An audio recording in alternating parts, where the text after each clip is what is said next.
One of the biggest topics from the task force briefing yesterday, as Emerald was just talking about, sunlight, humidity, the importance of it in killing the virus. The scientists got on there and talked about it, showed a study. And we get more of that as we move into summer. Should we be outside more when it starts to warm up? Yeah, thanks for having me on. So that's a really great question, and what that study really showed was being out, being in the sun, it kills the virus in its airborne state.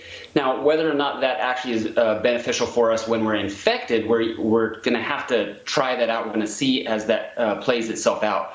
But what we do know is it definitely reduces the amount of virus that is able to live in its airborne state when it's out of the body.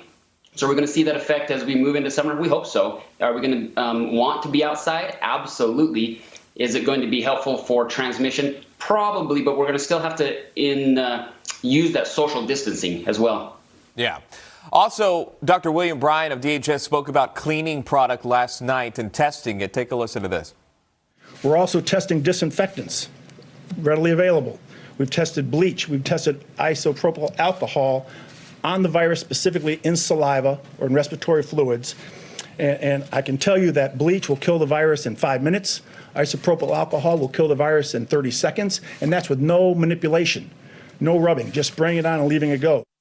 If we remember, we showed video in China of them spraying out of huge trucks here. Should we be spraying everything with a bleach mixture or on things that we possibly can without harming anyone?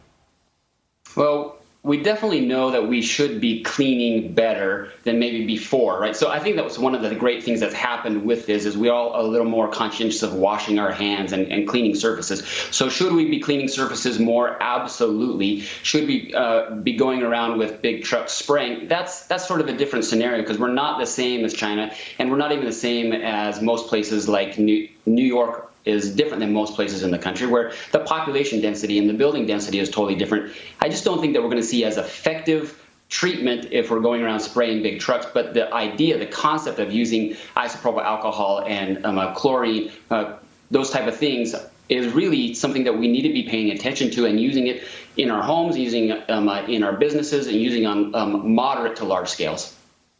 Also, this human trials are underway here in Europe for possible vaccines. Some 800 people are being used for this.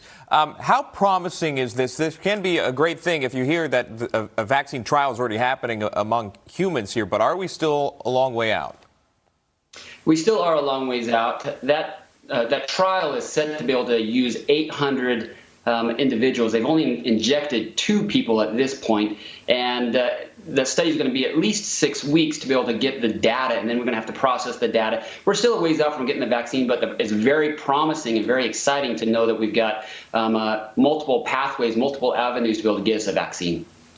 All right, Dr. Jonathan Baugh, thank you, sir. Stay safe. We'll talk to you in the next hour. Appreciate it. I'm going to bring in now Nan Hayworth,